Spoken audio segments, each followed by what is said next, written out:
Eat Bulaga Olympics sa susunod na Sabado, special daw ayon kay Bossing. Halloween special dapat abangan sa Eat Bulaga.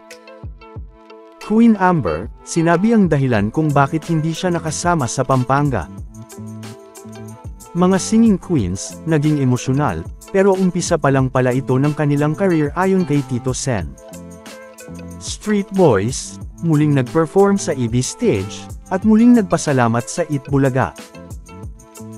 Ngayong Sabado nga October 26, ay isang masaya at hataw na sayawan ang nangyari sa Eat Bulaga.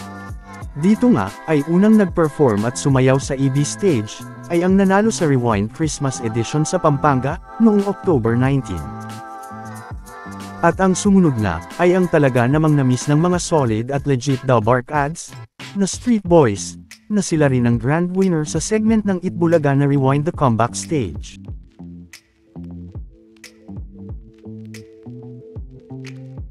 Na talaga namang hataw, at masayang sumayaw at nag-perform sa EB stage.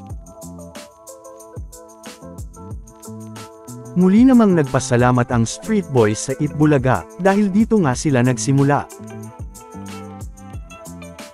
Comment naman ng ilang mga netizens, ay sina Jong at Vong lang ang kulang sa Street Boys ngayong Sabado, na mga host naman ng It's Showtime.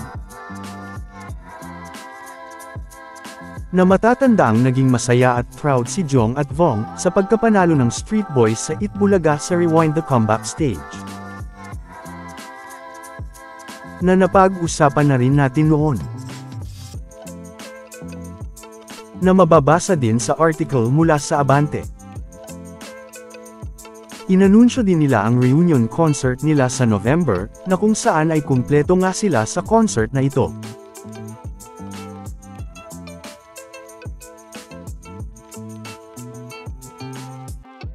Nakabisita na rin ang tinawag ng Eat Bulaga na VIP, na matatanda ang pinag-usapan ng mga netizens noon, dahil nakaupo nga ito sa bubong sa isang bahay sa Pampanga. Na ngayon nga, ay nasa front seat nga ito sa audience nakaupo. Dito din nga, ay binigyan nga ito ni Tito Sen ng bagong cellphone, at binigyan din ng pamasahe.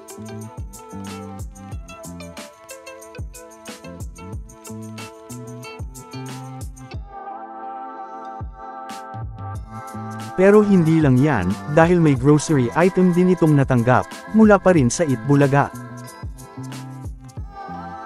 Sa segment naman na Sugod Bahay Mga Kapatid, ay sinabi ni Queen Amber, ang dahilan kung bakit hindi siya nakasama sa Sugod Bahay Special sa Pampanga noong October 19. Ito nga, ay dahil madami nga kasing tao sa barangay, at pwede daw kasi siyang maipit.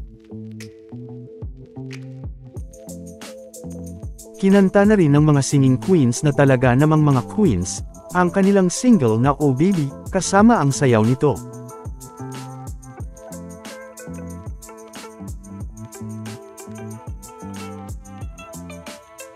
Naging emosyonal pa nga ang mga ito, nang magpasalamat sa Eat Bulaga at kay Tito Sen, sa tiwalang binigay nito sa kanila.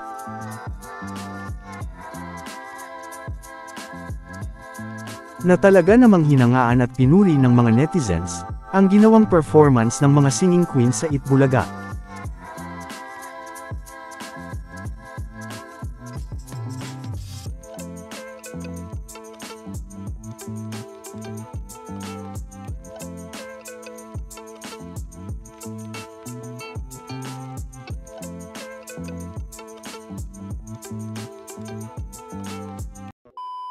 Welcome back mga ka-highlights.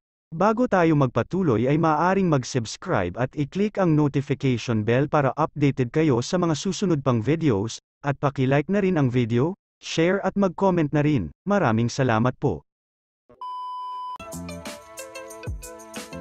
Pero, umpisa pa lang pala ito ng kanilang career, dahil ngayong Sabado din, ay inanunsyo na din ni Tito Sen, na inaayos na nila ang pangalawang single ng mga singing queens.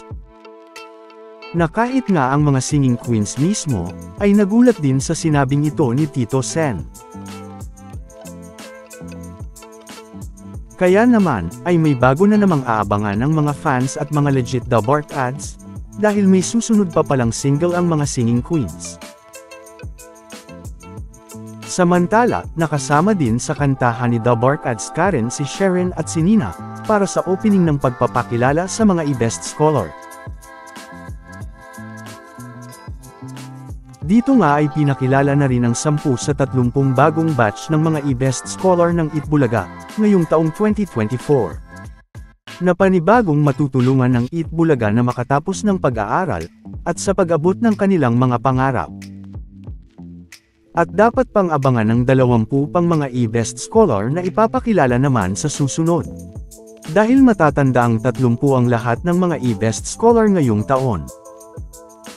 Dito din nga, ay bukod sa tuition fee na matatanggap nila kada buwan, ay may allowance din sila na makukuha mula sa Itbulaga.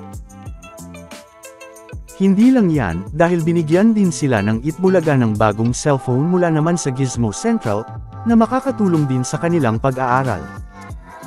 Pero, dahil muling kinulang sa oras ang Itbulaga, ay hindi na muna napanood ngayong Sabado, ang talaga namang palaging inaabangan ng mga manunood at mga netizens, na Itbulaga Olympics. Pero, may sinabi nga dito si Bossing, na talaga namang dapat abangan sa susunod na Sabado.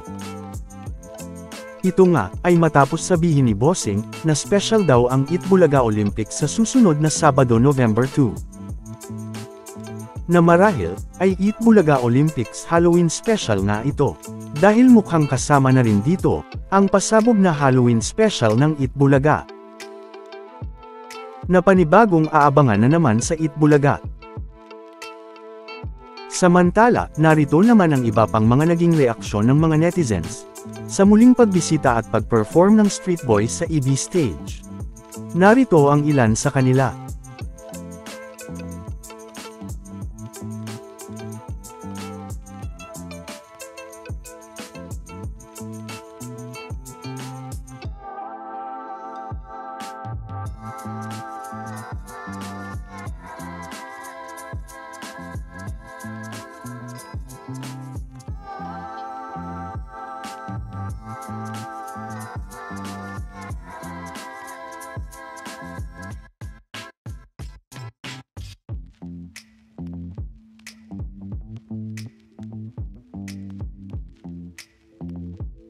Samantala, ano naman ang mga masasabi nyo patungkol sa mga napag-usapan natin sa video na ito?